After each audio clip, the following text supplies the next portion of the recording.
All right, welcome everyone to the candidate live stream. We go live at least every Thursday at 6:30.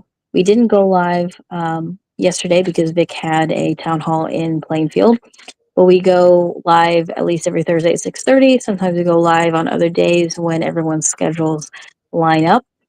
So my name is Lana Leguia. I'm running for District 24. We have Vic Kaplan here, who is running for New Jersey governor. Bruno, who is his lieutenant governor, might join us later, and Dustin, who's running in District 8, might join us a little bit later as well. So, Vic, yesterday, oh, by the way, the reason why my video is not working is because I'm having internet issues. So, um, I am on my phone tonight, so you only hear my voice, but that's okay. Most people, I don't think, are actually watching. They're most likely listening rather than watching. Anyways, yesterday you had a town hall, and I was there supporting you. You had a town hall in Plainfield. So how did that go? Yeah, I think it went quite well. I was asked questions. Well, first of all, I had an opening statement, and then I was asked questions, and I gave a closing statement. Certain statements did get receive a positive feedback, and there were a couple of people that come afterwards and wanted to talk to me. So overall, I thought it was a very positive experience. It's also, I think, it was an opportunity for people to learn that they're other choices on a ballot. Yes, overall, I thought it was a very positive experience. It's also letting people know, making them aware that there are other voices out there. So a number of the things I said, it did seem like they received a lot of positive feedback. So that was good. I think any type of exposure is good, and I was glad that the Shiloh Baptist Church that they were willing to invite other candidates besides a Republican and a Democrat, because really the other option, getting into the gubernatorial debates with the other candidates, that would have required, of course, raising quite quite a bit of money, to say the least, in order to receive the campaign matching funds, which is taxpayers' money. So I was quite pleased with the opportunity to speak to the audience. Mhm. Yeah. So when I was there, I had a lady come up to me and specifically ask me, like, what barriers do third parties have in the state? Like, why don't we hear from you more often? And that's one of my favorite things to talk about, because so many people don't know the many, many barriers that third parties have and independent candidates who are running on their own. And of course, I mentioned just the signature threshold alone keeps raising, and there are some states that have 50,000 signature thresholds. I forget which state it is, but there's also a state which each county has to have 10,000 signatures, and there's like 30 counties in that state. But aside from that, like you mentioned, we don't get invited to debates. We don't get access to matching funds, which I don't know why people are not more angry that our tax dollars fund political campaigns, and they don't even fund all of them equally. It only funds the two parties, the Democrats and Republicans. And I have had someone tell me, well, it's optional. When you register the vote or whatever, you can, check that box. It's not always optional, because if not enough people check that voluntary box, they will dip into actual uh, taxpayer funds. So it's not voluntary. But aside from that, we don't get media attention. People don't take third parties seriously, and it's not so much whether or not we're serious parties or not, or whether we have candidates who are serious. It's your job as media or as these hosts that host debates or town halls. Your job is to present all the candidates that are on the ballot to voters. That is your job. And they don't do that, right? Every time we hear something about the governor race, it's always Jack and Mikey. They don't mention you. They don't mention the Socialist Workers Party. They don't mention any of the independent candidates, and it's a disservice to the people of New Jersey. And they do the same thing with the presidential races. It's absolutely a disservice, and they do it on purpose because they don't want people to know that not only are there other options, but there there are other viable options. So I really appreciated that woman specifically came up to me to learn about that. And she said that, this is what people need to be educated on. And I 100% agree with her. So I always appreciate when you have these nonpartisan organizations that put on these town halls or debates. I also appreciate when these organizations don't cancel when one of the candidates doesn't show up. I have experienced that personally, but also with other libertarian candidates, where with the League of Women Voters, they claim to be a nonpartisan organization, and they aren't, but that's for another discussion. They will put on these town halls, and if one of the candidates doesn't show up, or there's a scheduling conflict, or they cancel last minute, they would just cancel. And, that's kind of disrespectful to the other candidate's time and their willingness to participate. For example, in your town hall, of course, you were there. The Socialist Workers Party candidate was there, as well as Mikey Sherrill. Jack was invited, and apparently he RSVP'd. He was one of the first ones who RSVP'd, and he canceled last minute. Apparently, he was at another event, which means that he specifically chose, or at least his campaign team chose, this other event over the one you showed up to. So I'm happy that they still put on the event and that they did treat every candidate exactly the same.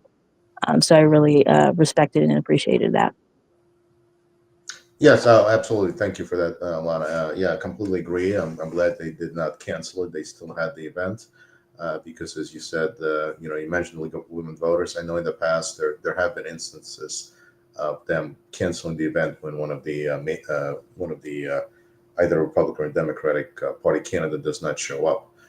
So that was certainly nice to see that they still had the event.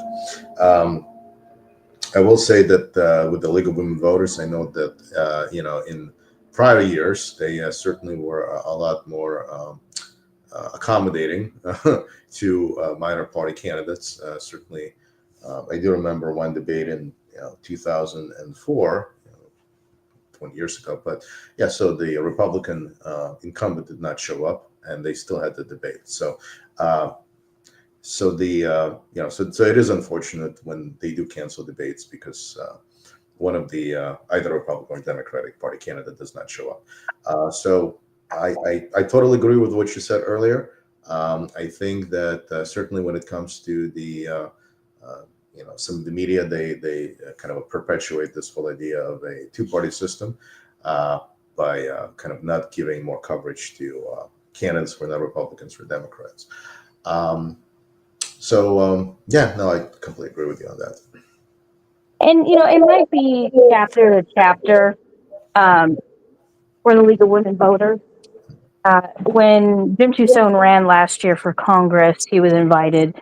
Jim Tucson of the Libertarian Party ran for Congress. He was invited to a League of Women Voters event, and one of the two major party candidates didn't show up or canceled last minute, whatever. And not only did they cancel the event, but they didn't tell anybody, so people actually showed up, and it was kind of a mess. And I've heard that for a couple of different events that they put on. So maybe it's up to each chapter what they do, but hopefully that changes a little bit. Right. No, absolutely. Thank you. And I know that there are other organizations, certainly Free and Equal, certainly the most famous one that never discriminates against minor party candidates.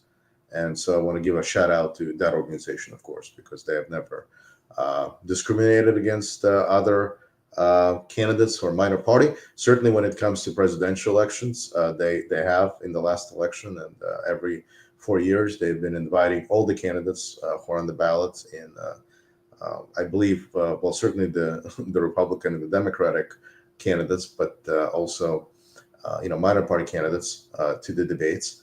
I know that if I'm not mistaken, they've actually held the debate even among the kind of minor candidates in the Democratic Party. I mean, they've invited in 2024 even the candidates who were running for the Democratic presidential nomination who were not typically invited to other debates because they were on the ballot in a smaller number of states. So they've been highly inclusive when it comes to inviting candidates. So I definitely want to give a shout out to the Free and Equal organization. Yeah, I remember last year, Free and Equal put on several debates and invited even independent candidates and also the candidate that was running in the Unicorn Party, I believe it was called. So they definitely invite everybody to their events. I really appreciate that. I also think that I'm leaning more towards liking preferring the format of more of a town hall, like it was last night, where each candidate was asked certain questions from the audience. They had their own time frame, and then the next candidate would come up instead of all of them being on stage and having a debate. Because what I've noticed, especially now with how divisive and just aggressive things have become, that candidates, especially the ones from the two major parties, tend to spend their time just attacking each other over irrelevant things or irrelevant facts instead of the answering the actual question or talking about the issues that people want to hear about. And so I think I prefer the format that they had last night over, the traditional debate format. Yeah, actually, it's an interesting thing you said that. I kind of thought of the same thing. Yeah, I think it's definitely a better format. Yeah, because otherwise, can you imagine? Well, let's say Jack Ciattarelli and Mikey Sherrill, instead of being on stage and going after each other, imagine that they just sat down and kind of answered questions about uh, each one of their positions and different issues. There certainly would have been a lot fewer of these back and forth attacks that uh, we would we saw in the previous debate. So putting last night on hold, we do have a question here.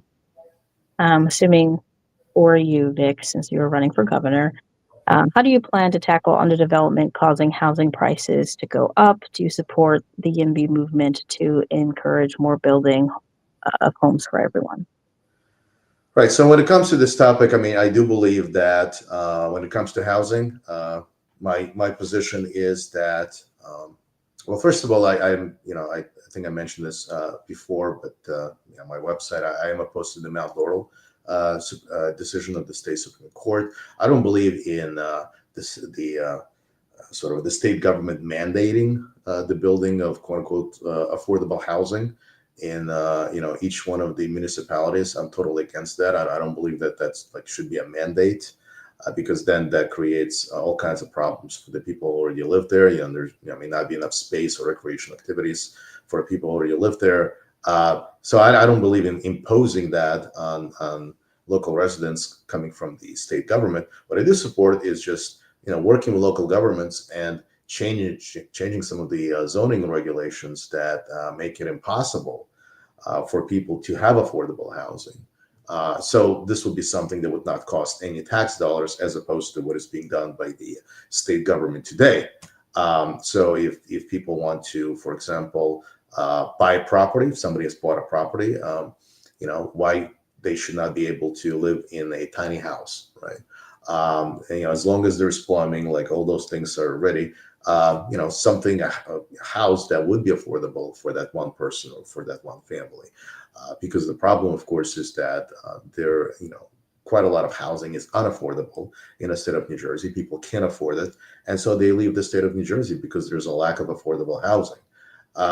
So I would say that I think that when it comes to also small houses that have impact fees placed on them, that make them that are taxes on small houses, that makes housing more expensive and less affordable. And so I'd like to change some of these laws, work with local governments and change some of these zoning regulations. There are people who may want to live in RVs, and that's completely illegal everywhere in New Jersey. So I think this is something that people who are low income or may not be able to afford housing, that may be something that I would like. So I would definitely love to work with local governments to work together to change some of these zoning regulations on a local level to allow for affordable housing. Yes, I agree with you, Vic. And just for people who don't know what the acronym is, YIMBY, it's yes in my backyard versus NIMBY, which is not in my backyard. But what it comes down to is, I would say, I'm not going to say all libertarians, but most libertarians oppose the government regulating, or at least in New Jersey, the way there's this over regulation on building houses, where you're allowed to live, how big your house is supposed to be, minimum square footage. Just like I know people who actually prefer to live in a house without electricity. They don't actually want the ability to have electricity. That is illegal in most states, and in most places in New Jersey. They actually consider your house to be condemned. That's another reason why people end up homeless.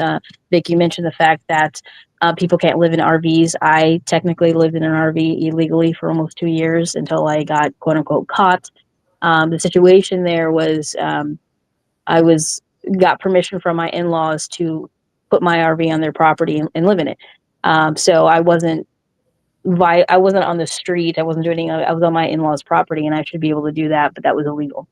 But the kind of the threshold for when they condemn houses, I also think is a little bit too high. I understand, like, when it comes to plumbing, and then when it's tied into city plumbing, and like, where are you going to the bathroom, and the tanks and everything like that. But if a house doesn't have electricity, or say their windows are not exactly up to standard, or maybe there's some sort of degradation happening in a house, I think that it doesn't necessarily need to be condemned. There was a house in Montague I wanted to purchase with my husband, and it was technically condemned, and it needed to be put at least $100,000 into the house to get the okay to live in it. And when you look at the house, or when we looked at the house, it really wasn't, like, the foundation was fine, it wasn't falling apart, the plumbing was fine, it was able to have electricity and all these things, but it was still condemned.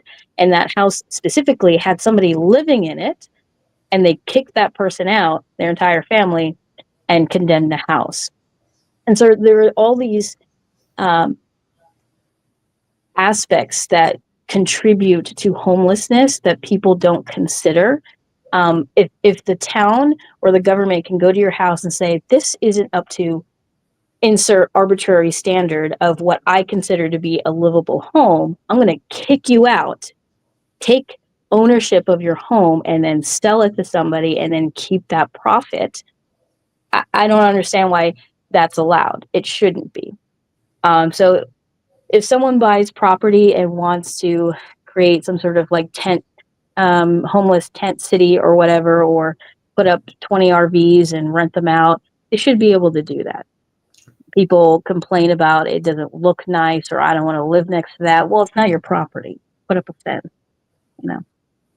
Yeah, yes, thank you, Lon. I absolutely agree with you. I mean, yeah, I mean, if it somebody else's property and that's what they want to do, they want to do that with their property, live in a tent. Why they shouldn't be able to do that? I mean, as a libertarian, of course, I support national rights, the right to life, liberty, and property. I mean, these are the rights that we're all born with, and so why should somebody else, have a say in what your property is going to look like, and whether you should be able to live in a tiny home. I don't understand why other people should have a veto power over your decision, and in your house when it comes to your house. Yeah, and you mentioned it before. Yeah, absolutely. I mean, the number one cause of homelessness is just the lack of affordable housing. So if housing was made affordable, more affordable, I definitely think we would have fewer homeless people. I mean, the other part is that when you look at the abandoned commercial and residential homes, the buildings, I mean, why can't that be used to house the homeless? I mean, to me, it makes a lot of sense. So this is, by the way, it's also when it comes to the homeless people, I know there is that stereotype, right, that they're drug addicts, and then have all kinds of they have psychological problems. But that's not the number one reason for homelessness. It's just the lack of affordability of housing. If one of the couples dies and the other person can't afford housing, I mean, that person becomes homeless. So I I think if that issue can be resolved and there can be more affordable housing available, then yeah, I think we should expect to see um, less homelessness, and not just that, but also fewer people leaving the state of New Jersey because they can't afford housing, thereby causing the rest of us, of course, to uh, be dealing with the burden of higher taxes. Yeah, I don't think people realize, or maybe they do, but I don't want to say normal people, but the majority of people are only a few bad paychecks away from being homeless. The situation I mentioned with living in an RV on my in-laws' property, that was during 2020 when everything just kind of fell apart for many, many people. Now, if I didn't have a soft place to land from that situation, I would have been homeless, right? And that happens too often to people, that these government regulations, whether they're local, state, or federal, whatever the case may be, prevents people from finding creative solutions to house themselves. Again, because of this arbitrary standard of living that somebody on a council decided is how everyone in their town needs to live. Who cares if I want to live in an RV? Another example is hunting cabins. So people buy property that is good for hunting. They build cabins that don't have plumbing or electricity. It's basically, a log cabin.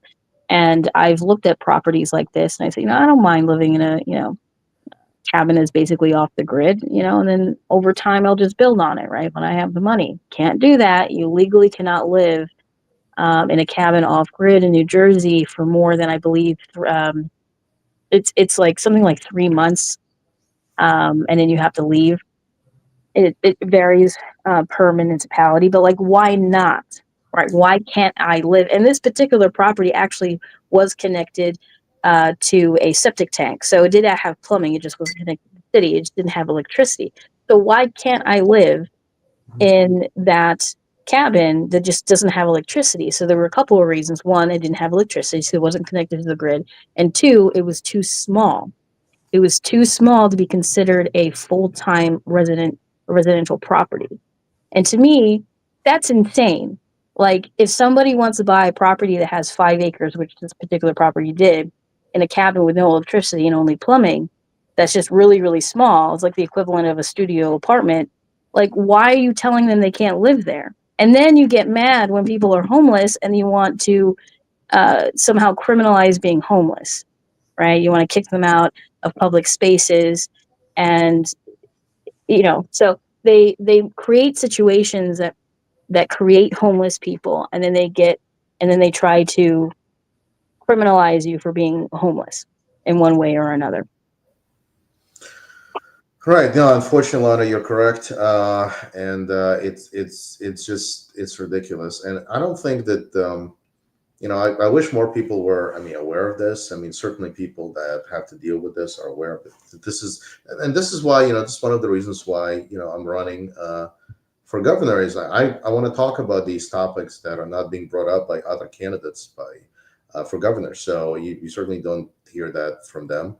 And apparently there are some people who just hate the homeless people, which is crazy because they're no different than the rest of us. They just can't afford housing, and housing is expensive. The difference is that some people just leave New Jersey because they can't afford housing, and others, well, should become homeless. But it's it's really mind-boggling, because you also have quite a number of people who believe that the state government um, can do no wrong. Like the state government can do no wrong, right? That there's no way that anyone could be having a hard time because of anything that any level people on any level of government do, whether it's a state or local government. They think that it's nothing but roses. Everything is hunky dory. Everyone is doing great, and they're just not true. So,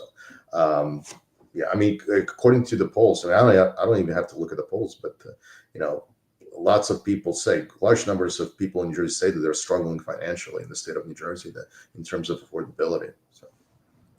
Uh, and before we move on to the next question, I just want to bring up go back to last night because you mentioned that these other two candidates aren't really, or candidates in general from the two parties aren't actually like addressing what people are complaining about, what's really affecting their daily lives. And you're right. Every time we do a tabling event, no matter what candidate it's for, if it's for me, it's for you, it's for somebody else, or it's just for the Libertarian Party, I will get at least 10 to 20 people coming up asking for information, but also saying, I'm moving in October, or I'm saving up to move, and I ask them why, and they said because it's just too expensive to live here, and I'm drowning. And last night Mikey Sherrill was there, Jack wasn't, but Mikey Sherrill, and you can see this in the two party candidates all the time. They don't actually answer questions. They basically just acknowledge that you've asked a question and that you're going through something and that other people have the same issues and that he's heard the same issues, but then that's where it ends. That's where the answer ends. They don't actually give you a solution. And the reason why they don't do that is because they're not going to fix it or even try to. They just acknowledge that that's happening. I'm so sorry that's happening. And then that's it, because they have no intention of making these things better. No, I agree. No, yeah, no, you're absolutely right. I mean, I wish they had solutions for these problems. But I'm offering a solution that really shouldn't cost any money to taxpayers, right? It's not like use tax dollars to build a whole bunch of housing, and then that's not. No, you just let people have a housing that's affordable. You just don't ban it, don't prevent people from buying affordable housing. It's like, I mean, I don't. To me, this is just common sense. I don't understand why this is. It's not rocket science. Just let people have choices when it comes to housing. Don't restrict those choices. That's all. I mean, it's not, because if you think about who does this hurt the most, people are at the very bottom economically, and these are the same people who claim they really care about poor people. Well, if you did, you wouldn't be doing that to them. You wouldn't be preventing them from being able to buy affordable housing. Like, I don't. To me, this is just it's common sense. Yeah, they'll either prevent people from finding creative solutions to house themselves, or their quote unquote solution to the problem is giving special privileges to certain corporations that will then, build these massive, unit of quote unquote affordable housing units in a town and totally overwhelm that town. Right. So they don't actually have solutions. But I want to get to this person's question, which is, are you supporting any candidates for mayor of Jersey City? I do not believe there's a libertarian option. Is there anyone you would support more than others? I don't know if you have an answer, Vic, but no, we don't have a libertarian option for mayor.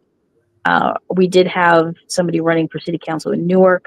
But this is actually a good opportunity to say that, the Libertarian Party of New Jersey exists, and we are constantly looking for people to run for office under our banner. And that question is actually uh, a perfect example of how, like, people are looking for other options. They are looking for the libertarian option, or they're just looking for other options in general.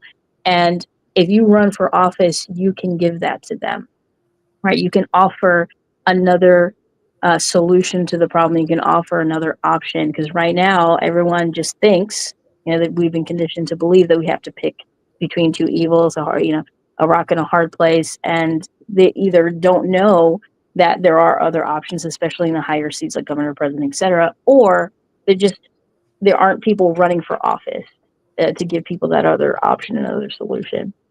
Um, but me personally, if there isn't a libertarian option or an independent candidate that is at least libertarian leaning in their platform, I just don't vote at all, to be honest, or at least for that seat.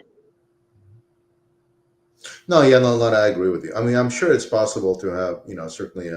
I understand that in Jersey City, these are, it's a nonpartisan election for mayor, and I mean, even though they're just running, they're, a number of them are basically Democrats, technically, right? And some, and there have been people who were independent, of course, running for a mayor of Jersey City, but in the past. But I'm sure it's possible that there are candidates who kind of offer solutions similar to what I'm offering on a local level in terms of changing some of the zoning regulations. I know that the Building Blocks organization, it had some of the proposals that people were putting forth. They seemed certainly reasonable to me and made a lot of sense. I think when it comes to I believe that there was a talk of expanding the highway. I'm trying to remember the specifics that cost a lot of tax dollars. Other there were other kind of solutions offered that were cheaper in terms of the use of tax dollars. I mean, anything that saves tax dollars, I would see it as a better option than the one that actually costs more money to taxpayers. So, I mean, coming from that perspective, right, that makes sense. Like people use, for example, the instead of expanding that up the bridge. I believe it was about a bridge, if I'm not mistaken, and the other alternative was just having people use more subways, and so yeah, one really costs plenty of money to taxpayers, and the other one does not. So. Yeah, so if there's a candidate that's running for mayor of Jersey City that has reasonable proposals that actually save money to taxpayers, make it more, cheaper, saves money to taxpayers, yeah, that certainly would be certainly a better option. But yeah, I'm just really not following the Jersey City mayoral election.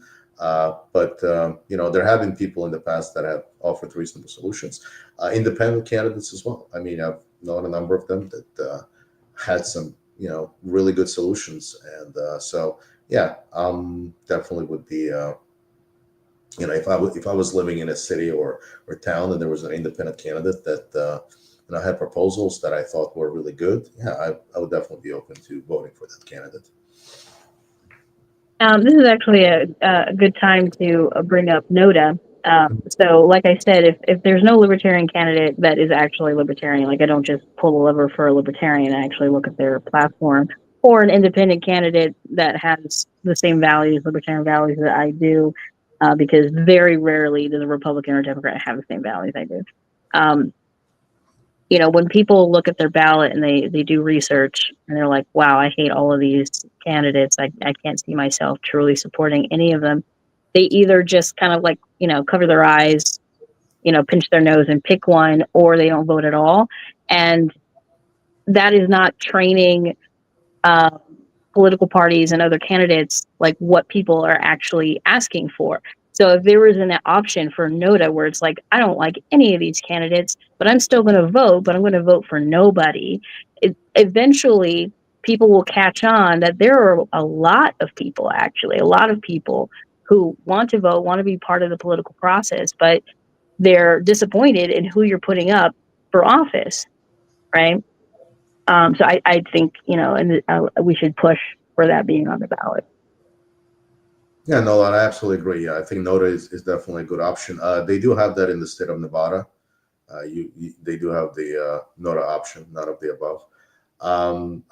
Yeah, absolutely. I mean, a lot of people. I think that's actually a better idea than somebody just like not voting at all in that particular race or writing somebody in. I mean, they're more than welcome to write somebody in, but by not voting, people call that the undervote, right?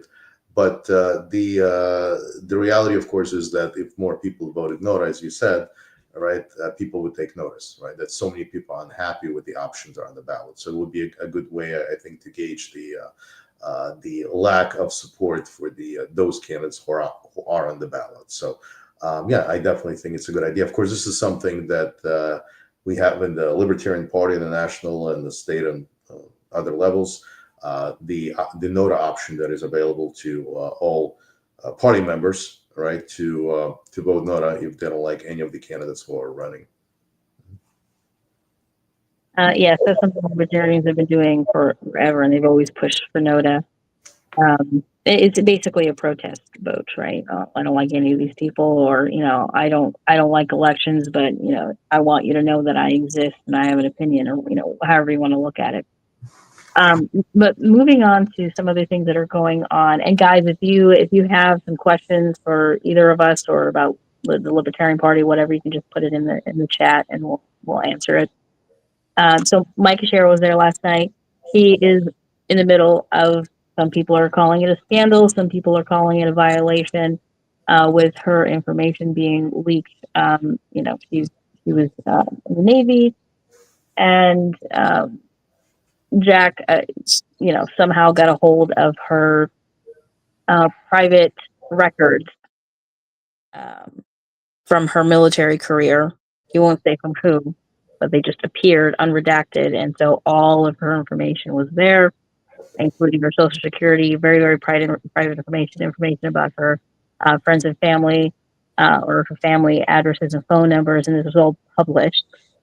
And so they're claiming, the Jack campaign is claiming that she was part of a cheating scandal when she was in uh, in the naval school.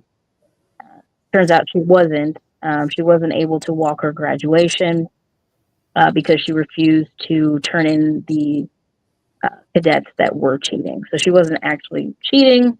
She just wouldn't tattle on her classmates that did cheat, which her punishment for that was not being able to walk her graduation. But Jack is using that information to say that she cheated, and because she cheated, she's not fit to serve office, etc. He's really kind of blowing this up. And aside from the obvious privacy violation, which is illegal, especially when it comes to veteran records, I think this moral high ground that Jack is trying to create. So let's just say hypothetically she did cheat, okay, and that's okay, she did something immoral and wrong, okay. First of all, this was probably, I don't know how old she is, but this is probably 20 years ago, 30 years ago. I don't know how old she is. Yeah, yeah, that would have been in the 90s, 92, I believe. 92 was the year. Right. So this is 30 years ago, and also look who we have as president. Look at who's in Congress right now. All of them are criminals in one way or another. So I don't know why we're pretending elected officials, as it stands right now, have this high standard of morality, and whether or not they're criminals or not, because most of them are. Okay, 99% of current elected officials are criminals, especially in the higher seats. But also, she didn't cheat, right? She got punished for not tattling, basically. But I don't know why everyone's ignoring the fact that he has information that he shouldn't have, and he obtained it illegally. So here he is sitting here pointing the finger at her, saying she did something immoral, while he did something illegal. He violated somebody's privacy and doxed somebody for a political uh, brownie points. I just find the whole thing really, I guess, interesting. Yeah, no, Lana, I agree. It's yeah, that information should not have been accessed. Obviously, that goes without saying. And yeah, it actually does make her look good. I mean, that you say, people would say at least she was not a rat, right? And she wasn't. So she was punished for not being a rat. I mean I think this just looks really bad in terms of just the visuals. I mean, she obviously, she does appear to be like a victim of all of this, and I mean, I don't understand why this, from a political perspective. I mean, I'm certainly don't pretend to be an expert, but it just, I'm not sure what is the benefit of this for Jack Ciattarelli. I don't think this looks good in any way. Where she, it's not that the accusation is that she cheated, but that she was not a rat, and therefore she was punished by. Yeah, it just, to me, it just doesn't look good. Well, there's definitely, obviously, a privacy issue. That's a huge one. That's a big one. And yeah, obviously those records should not have been released. That goes without saying. The Democrats, I know, in Congress, are calling for investigation, and yeah, I mean, certainly it would be definitely necessary to get to the bottom of this, how this happened, because those documents should not have been accessed, of course, well, obvious privacy reasons. And also, Jack specifically claims to be, pro police and pro veterans. And okay, you just violated the privacy of a veteran. Okay, maybe you don't like her too much as your opponent. Okay, fine. But like, are you going to do this to other veterans? Are you going to do this to other New Jerseyans that, get on your bad side? You're just going to use your connections to violate their privacy? Like, how can we trust you now, Jack? That's my question. So, to answer your question of like why they would they were obviously sitting on this for a while because if you remember, because I believe we were talking about it just a couple of days ago, the new poll came out that they were like head to head, Right. right? And then the day after that poll came out, all of a sudden they have this new information. So they've been sitting on this for a while, waiting for the right opportunity to release it. Um, and unfortunately, when it comes to these quote unquote scandals, what they're banking on is for people to just read the headline. Because Right. most people just read headlines. They'll scroll on TikTok or on X and see, oh, uh, Mikey Sherrill cheated in Naval Academy, whatever the headline is, and then they just scroll on. They don't actually dig any deeper, and so in their head, they think that she's a cheater and that she's, or like I saw one headline that said that she's also accused of stolen valor. People will read those headlines, and that's it. That's what they're banking on. They're banking on people not digging any deeper, and it will harm her campaign. So, I mean, that's why they did it. No, I understand that. I just think it's yes, there will be people who believe that she's a cheater. Obviously, that's not, there's no evidence that she cheated. It's pretty obvious. I understand that people read the headlines, but in terms of fairness, and I think she's, those people who claim that they're obviously not being honest. There's no evidence that she cheated. I think that if someone is not being treated right, I mean, I don't care whether that person is Republican or Democrat, and if that's what is going on, obviously that should be called out, regardless of whether the candidate is a Republican or Democrat. I think the most important part here is that these records should not have been released. That goes without saying. I mean that. This to me, I mean, it doesn't look as bad maybe as Daniel Ellsberg's psychiatrist office being broken into because there were, Nixon's people were looking for some incriminating evidence on Daniel Ellsberg. But I mean, that was going to be actually one of the articles of impeachment against Richard Nixon. I mean, that's to me, that's dirty tricks, to the highest level. That was practiced by the Nixon's campaign, and yeah, this looks really bad.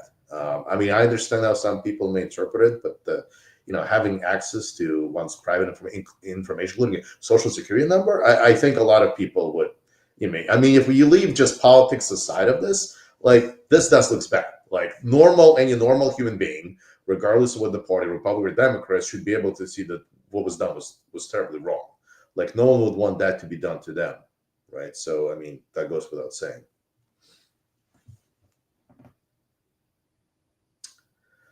Sorry, I couldn't find the mic button.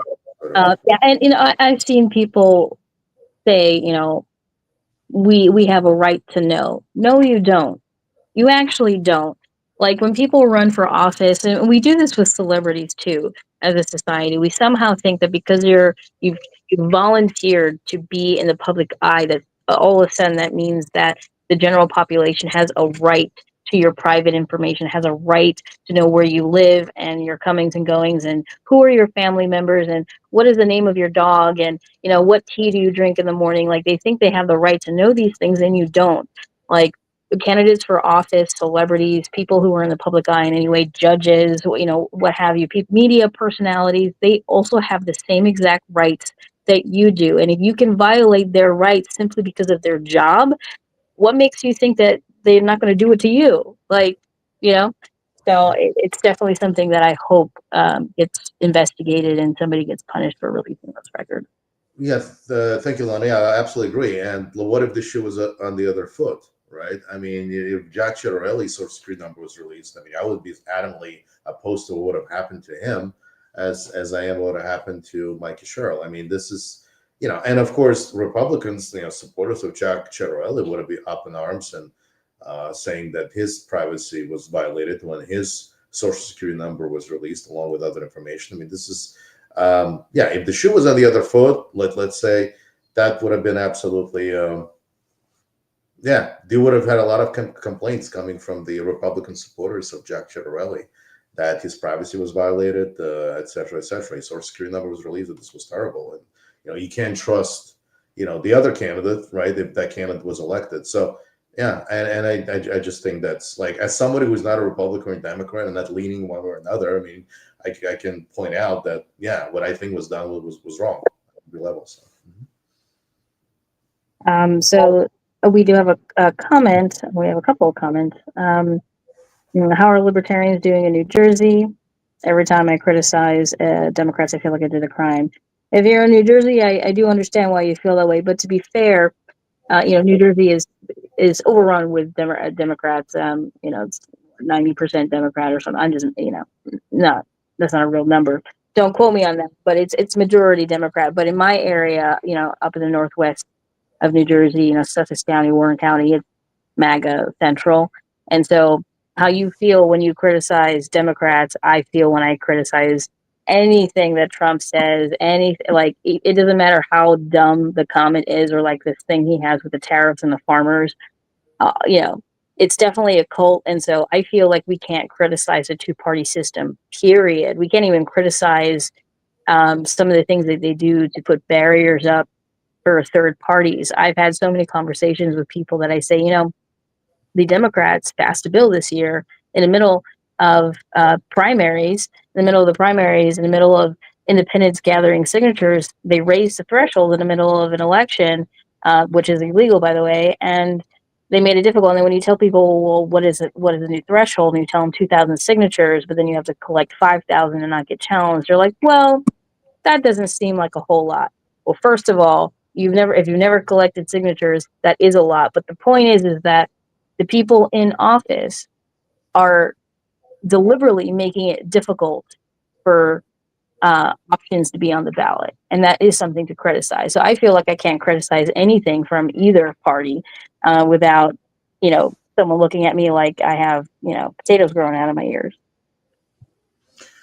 Yeah, no, unfortunately, Lana, yeah, I definitely agree with you. There was a time, I remember this time, when it was perfectly okay to criticize one party or another party without being accused of being, the enemy and what a horrible person you are. You would just want to destroy this country. I mean, the level of polarization that has taken place over the last decade, I think it's been crazy.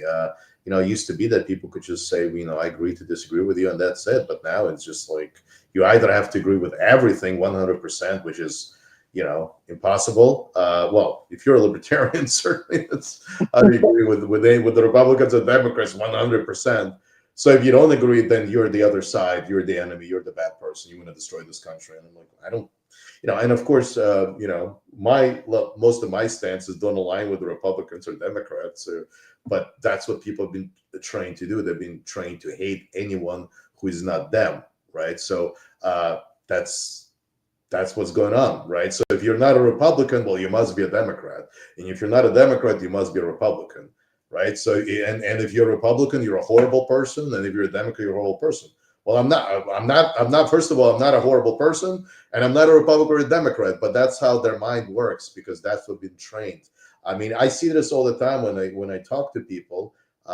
Some people, because they're very partisan. They don't understand that there's other perspective, other points of view that don't align with either side in any way. I mean, some of the things I'm running on that you don't hear, from Democrats or Republicans. They're so different, and some people have a hard time, aligning themselves with that because, like I said, they've been trained to think that only Republicans or Democrats, you're not one side or the other, and if you're not either side, then you must be some kind of, yeah, you must be either Republican or Democrat. And if you are, then you're a terrible person. And it doesn't, the good news, well, not the good news, but there are people who are not like that. And those are the people that are kind of open-minded and they're kind of looking at proposals and thinking that this is sort of, if you're not a Republican or a Democrat, you must be some kind of a like weird monster from another planet or something along those lines. There was a time when, plenty of most people did not feel this way, but right now, because of the heightened polarization and this this obsession with with getting power and getting control, so that that power can be used on the people that disagree with them, right? I mean, I do understand where that is coming from. So you're not one or the other. You kind of like you're seen as the enemy. So Yes, I agree. We definitely, as a country, been conditioned to put people in the two boxes, left or right, and it's just getting worse because I don't know. I mean, you've been in politics a bit longer than me, Vic. But what I've noticed is that we went from arguing, well, in some cases, arguing like, oh, should we raise taxes or lower them? To, you know, some people don't have the same rights as I do. Like those are very different conversations. right, Um, so this person says that they were collecting for someone, and I think I remember this was last year, where when he was removed from the ballot for, was it a citizenship issue, I believe. I forget yeah, why. yes, yeah. I mean, I know that that certainly has been an issue. I don't. I think some states, forgive me if I'm wrong, do allow even somebody who was not born in the United States and who was not uh, to be on the ballot. Some states do allow that, because I know in the past years there were like a candidate from the Socialist Workers Party ran for president, was allowed. Certain states, they don't really are check whether the person was born in the United States. So there have been cases where certain candidates were allowed to stay, but I'm not sure specifically with Dr. Shiva, like what in terms of being kicked off the ballot, whether that was because of the citizenship issue or that was because the signatures got thrown out because they were well, for reasons that have nothing to do with that. Yeah, and the inconsistency just in the last 2 years in New Jersey regarding ballot access is incredibly aggravating, and I wish that more people were keeping track of it. For example, both Vic and I were not born in this country. I was born a U.S. citizen. Vic, you weren't. You immigrated, but technically, I wasn't even born on U.S. soil, right? I was born an American citizen because both my parents were American citizens, but I wasn't born on U.S. soil. Now, if I wanted to run for president or some high seat, they could probably bring that up. And if I got the wrong judge on the case, they would, maybe kick me off. Just like last year with Chase Oliver and some other candidates, we had out of state petitioners, and that is allowed. They've ruled on this before in the state of New Jersey that you can have out of state petitioners according to how the law is written. It's the specific wording that they use make it so that you have to be at least eligible to vote in New Jersey. It doesn't mean that you have to be registered to vote or even live in the state. And this has been ruled on before. Fast forward to this year, and the Green candidate had out of state petitioners collect signatures for her, which again has been allowed forever in New Jersey. This has been ruled on, and she got the wrong judge, I suppose, and he judged that those signatures that were collected by the out-of-state petitioner needed to be thrown out, and she got kicked off the ballot. So the inconsistency of these ballot access laws and judgments is, um, I hate to use the word silly, but I do think they're silly. First of all, I honestly think that candidates shouldn't need to collect signatures. I think if you want to be on the ballot, you can. And then people complain about the ballot potentially having too many candidates. In fact, that's usually their reasoning for all these ballot access laws. But to me, it's like the more options, the better, because look what we have now. We always only have two options. So I'd rather have too many options than only two. Right. Thank you, Lana. I totally agree with you. And by the way, that hardly ever happens. When they complain about making it like too easy, there are going to be too many choices. I mean, these are the same people that probably have no problem with having 12, 13 Republicans on a ballot running for president. Apparently, that's not too many options, right? I mean, if you're going to use the same argument, why not use it for Republicans and Democrats? But somehow this argument doesn't apply when it comes to Republicans and Democrats. I mean, you could be polling 1% in the polls. You could be a Republican or a Democrat running for president. Your name is still going to be on a ballot. Nobody's going to be saying, "Oh, there are just too many options. We got to make it more difficult for presidential candidates to get on the primary ballots in the Republican Democratic primary." So there's a great level of hypocrisy when it comes to that. And actually, even in states when they have very easy ballot access laws, I believe in the state of Kentucky, Actually, Tennessee, I apologize. Where, yes, like the Green Party, the Libertarian Party, they're not recognized parties, but it takes only, I think, 10 signatures. Even in those cases, you may have, 7, 8 candidates on a ballot. So what?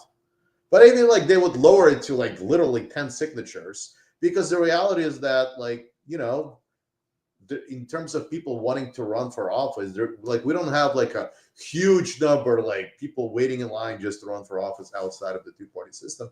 That just doesn't happen. That's just not real anyway. So all of this is just completely made up. Just like this whole idea that the on a presidential level, for example, with the Commission of Presidential Debates, that they had to make it 15% in order to get into the presidential debates, because, well, you just can't have, I mean, because you make it any less than 15, I mean, you're just going to have like 20 different candidates in the debates. Like, come on, give me a break. Like that. And by the way, these are the same people. I have no problem having debates of Republicans and Democrats for president, having like 9 candidates, 10 candidates, right? You had the undercard debates, right, with the another 8 Republican candidates debating each other. Give me a break. And these people are such hypocrites. I mean, they don't. If you actually follow what they're saying, they're totally contradicting themselves. They're complaining about a large number of candidates. At the same time, they have no issues with a large number of candidates when it comes to the Republicans and Democrats. So, I mean, this is so obvious. Yeah, that's all I wanted to say about that. Yeah, and last year we had 2 of our candidates get challenged over their signatures, and I was at both their hearings, and so I got to see like how these things work. And they go through every signature, they verify if that's a registered voter, they verify the signature matches. It's a very tedious process, and to me, it's like, do we actually need this in the first place? Because think about it, for someone to run for office, first of all, you have to have the courage to put your name out there and put yourself out there, and all this stuff, and all the initial process of that. And then it's truly a battle to get on the ballot, because not only you have to collect thousands of signatures, which is not easy. You have to interrupt people's day. You got to stand out in front of ShopRite and Wawa and whatever, in the sun and the rain and whatever. But then you have the two parties who are simultaneously challenging you on the smallest inconsistency in your signatures or whatever, and also working in the assembly to raise a threshold, or to make other ballot access barriers for you, or to throw you off the ballot, or to find a judge that's going to rule in their favor. And then say you make it on the ballot, then you're getting into the real campaign work, and fighting with other candidates, and then like with what happened with Mikey Sherrill, her privacy was violated, right? So we don't start actually calling these things out and repealing some of these laws and making it easier, we're going to end up with one option. Like, if we truly believe in the democratic voting process, then we should make it easier to get on the ballot so that people have options. Because like you said, people are not necessarily lining up to run for office because it's not an easy thing to do, and you don't get paid for it. It's all voluntary. You're spending more than a full-time job every week doing this work, between social media and emails and attending and drive, especially you, Vic, you have to drive all around the state doing tabling events and this and that. No one's like, lining up to do that anyway. It's just a way for them to not have other options, because they know if people have too many options, they will hear new solutions, because the Democrats and Republicans keep bringing up the same things over and over again, the same solutions to the problems. They don't actually ever do those solutions. It's all lip service. So if there were other candidates that had reasonable solutions to these same issues that we have every year, year after year after year, they would lose eventually, or maybe quickly. They would lose, and they don't want that, and so they have to use their leverage of having the majority in the assembly to make these laws, to make it difficult. I think we have another question right now. Yeah. Is it fair to say that you're the most pro-diversity candidate, given your focus on maximizing freedom for all? Would your policy close the racial income gap? Yes, thank you for that question. Yeah, absolutely. I definitely think that I'm the most pro-diversity candidate, because I do support maximizing freedom for all people. When it comes to closing the racial income gap, absolutely. I mean, I want to get rid of the state income tax, a lot of other taxes and regulations make it more difficult for people to start their own businesses. And I think that getting rid of those restrictions that currently make the state of New Jersey one of the least business-friendly states in the country, and it has been the case for decades. I think by getting rid of those restrictions, I think that would help people, across racial lines, African Americans, Latinos, and others. So, yeah, I definitely believe that. I also believe, in terms of, our prison population, definitely getting people out who have been convicted of nonviolent victimless crimes, and that has been disproportionately been had an effect on people who are African American and Latino, not because they commit more crime, they don't. It's because in terms of being arrested and being convicted and getting longer sentences, that has disproportionately did fall upon those groups. So I honestly believe, though, all those individuals should be out of prisons. They should be reunited with their family members, with their loved ones, so they can be, want to be productive members of our society. I definitely would like to see the changes in our law enforcement.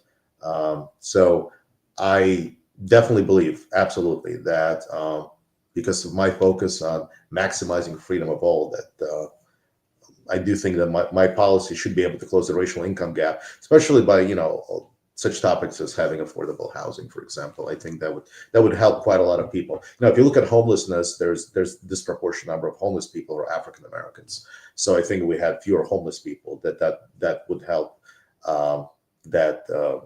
Decrease the number of homeless people who are African Americans and others. So I very much do believe that freedom brings people together, and I think freedom would help quite a lot of people across racial lines.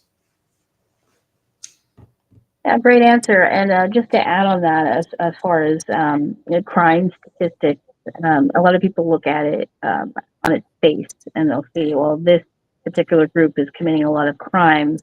But what they don't realize, that a lot of these statistics is not whether that person actually committed the crime, is whether or not they were arrested. And a lot of people, especially in lower incomes, can't afford representation. So what they do is they take the first plea bargain that they get, which includes them admitting, or at least officially admitting guilt, even if they aren't, to take a lower sentence. So it doesn't actually give the full picture of what's going on, especially in lower income demographics. For example, in New Jersey, if you are found to have a firearm in your home, and you can't, you don't have a license, or you can't find the receipt for it, whatever, they will consider that to be an illegal, unregistered firearm, which is a second-degree gun charge in the state of New Jersey, and that is a minimum prison sentence of 10 years. Right? So not only is that a violation of the Second Amendment, it shouldn't even exist, period. But can you imagine if you didn't even commit a crime with a firearm, it just exists in your home, unregistered from their perspective, and bam, you go to prison. Not even jail, you go to prison for 10 years, right? So our laws here in New Jersey are incredibly harsh, and I think people don't really understand how these crime statistics are, how they come about in real life, and how people of lower income are disproportionately affected by, because they can't afford representation, or they don't have an understanding of the law, or they're racially profiled. Like, that's a real thing that happens. Right. No, Atlanta, I absolutely agree. No, and it's I was just trying to make a statement that they're disproportionately being imprisoned. I mean, even with what you said, they're being accused of crimes, and that they plead to lower level sentences, low level charges, and then get sentenced. But I would say that even I mean, considering that, there's still, of course, disproportionate representation of African Americans, Latinos, other groups in prison. And like I said, and that is for, it doesn't even matter to me that they're, they're for those crimes, that are nonviolent victims crimes, because I don't think they should be considered crimes, and I think that they should be released in prison. I mean, even if it was true that they, let's say, did commit those quote unquote crimes, the victim was crimes, nonviolent crimes, they just don't belong behind bars. So, but I agree with you, of course, as I said earlier, that they are being sort of discriminated against, and this criminal justice system certainly works against them.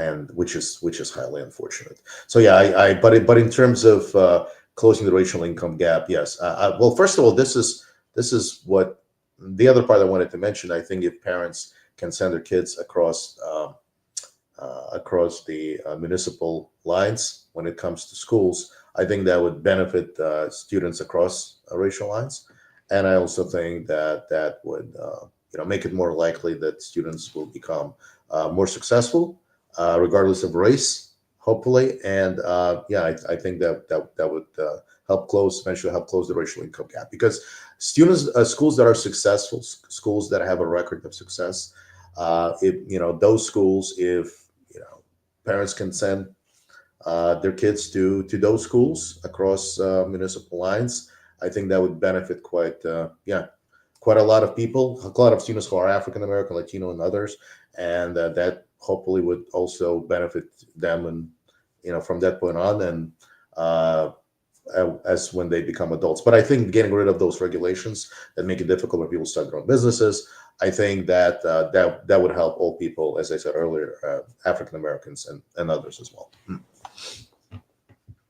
So there's another, I guess, one more question. Okay. Sorry, I thought my mic was on. That's quite all right. So do you believe that New Jersey makes it disproportionately difficult to legally own a firearm, particularly handguns, for impoverished populations, given the amount of fees and taxes to get proper permits in the state for having a gun safe, even if there's no children at home? Yes, absolutely, they do. They don't want you to own a firearm, like, period. They don't want you to. We talked about this in a previous live about women who tried to get a permit, tried to get a firearm legally to protect themselves against boyfriends, husbands, whatever that they had protection orders against. And, they were either declined or the permit process took too long, and they ended up being murdered by that person they were trying to protect themselves from. And so the state of New Jersey absolutely makes it more difficult on purpose. There was also another case, I forget the city that this happened in, but there was a sheriff that was purposely taking all the applications for permits and literally putting it in his bottom drawer and locking it. And he did that with every single permit until somebody questioned it, and they investigated and found all these applications literally in the bottom of his drawer that he was just ignoring, right? Hundreds of them. Obviously, he was let go from his position, but yes, they do this on purpose. When I lived in Edison, just a little personal anecdote, I tried to get my gun license, and when you fill out the application, one of the first questions they ask is the code. I forget what it's called, the code that's supposed to be for like your municipality or township. And so I called the township of Edison, and I was like, "What's the code?" And they were like, "I don't know. You have to call this number." So I called that number. I don't know. Here's another. I went through like 4 different numbers and finally got to the last number, and it was a bad number. Like, it went to nowhere, and so they kept like. I ended up just not getting my permit or not getting my license in Edison. I had to wait until I moved to Sussex County to be able to get that. And the last thing I'm going to say, because firearms is something I'm very passionate about, if you have to ask permission to do something or own something, it is not a right. And owning a firearm is a right. So all this permitting, and you have to buy safe, and then you have to get this permit, and you have to get a different permit to be able to buy handguns, and a different permit for rifles. And those only last 6 months. So 6 months goes by, you have to get another permit, but you only can get 2 permits in a 2-year period. Like, all this unnecessary regulation that can all get you in legal trouble if you go against it is 100% done on purpose, because they want to make it as complicated and as expensive as possible, because they do not want you to be armed. No, I definitely agree with you. I mean, that's very unfortunate. Of course, you have a right to protect your life, liberty, and property. because you have a natural right to your life, liberty, property by definition. So, I mean, the idea that you should be able to do that to me, that's just, I mean, that makes, well, I mean, I understand what it makes sense from their perspective, but certainly not from, our perspective. That's for sure. I mean, leaving the population of the state of New Jersey, leaving the people of the state of New Jersey defenseless, to me, that there's absolutely no excuse for that. Last question, if if that is okay, Lana. So Well, there, it's not a question, it's more of a statement that Dubai and Singapore have low or no taxes, yet they are some of the safest and cleanest and most efficient places on the planet with no trash on the streets and no crime, similar to your policies. yeah, no, I definitely agree with that. Yes, that definitely. Yeah, you do not need a high level of taxation to achieve safety, to achieve sort of a clean streets. There are private or private companies, private organizations that can collect your garbage. Some people may not understand that this can be done privately.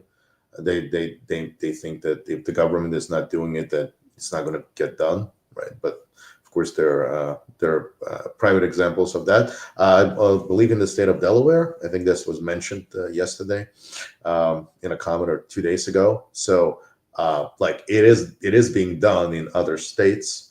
There's nothing, there's nothing impossible about it. I think that when I talk to people, there are more people aware, for example, that in other states they do not have a state income tax. But those people who are not aware that they've never heard of this, that they're wondering, well, how would the government get funded, right? I mean, there are other forms of funding the government, but they don't. They've never heard of other states that don't have a state income tax. They may think that's impossible to do that. But that just the last comment I want to make about that, and thank you, Mike. I completely agree with you. Is that kind of reminds me of that I Pencil, the short story by Leonard Reed. I mean, this was written a long time ago, and I'm somebody who was born in the Soviet Union, and came here when I was 11 years old. Now, Soviet Union is no more, right? So originally from Ukraine. But one thing what I liked about that short story, I Pencil, it talks about how you have a pencil, and different parts of a pencil are made in different parts of the world by people that don't even speak each other's language. Well, how is it possible they can create that pencil, and rubber comes from one country and the wood comes from another country? What's that? Yeah, and there's no central planning, right? There's no like one person directing this pencil to being built, top down approach. And that story really, I could relate to it because, of course, I was born in a country that where the government did produce pencils. But the idea that if you did tell to people in the 1970s that that you could have actually private companies producing all these different parts in other parts of the world, and they could put it back together, there is no central planning being involved, they would think you're crazy, right? They would think this is impossible, it can't be done, it's unheard of. This is some utopia, then it is impossible. But I think that as more people understand and as more people are aware how things work and there are other alternatives of doing things, no, they do understand that this is not so crazy after all. I think this is really one of the purposes of my campaign, is just to tell people and explain it to them, and just, or at a minimum, have them be aware of other alternatives and other options of how to do things. Because I think that there are people that just may not be aware that things can be done differently, not just that one way, that it's possible to not rely every step of the way, every level on the state power to achieve things. Thank you, Vic. And we'll end it there because we went a little bit over an hour, which is fine. We go live at least every Thursday at 6:30 with all the candidates who are available. Although Vic and I are trying to go live more during the week. I'm trying to do Wednesday, Thursday, and Friday if our schedules allow. But if you have questions for either of us or just about the Libertarian Party, you can always continue to leave comments, or you can message one of us on Facebook, Twitter, TikTok, whatever. You can email us. Like there's like 10 different ways that you can get a hold of one of us and ask your question, and then we'll answer it at the next live or just respond back immediately. But to that, I will say to everyone good night, and we will see you next time. Have a good night. Thank you. See you next time.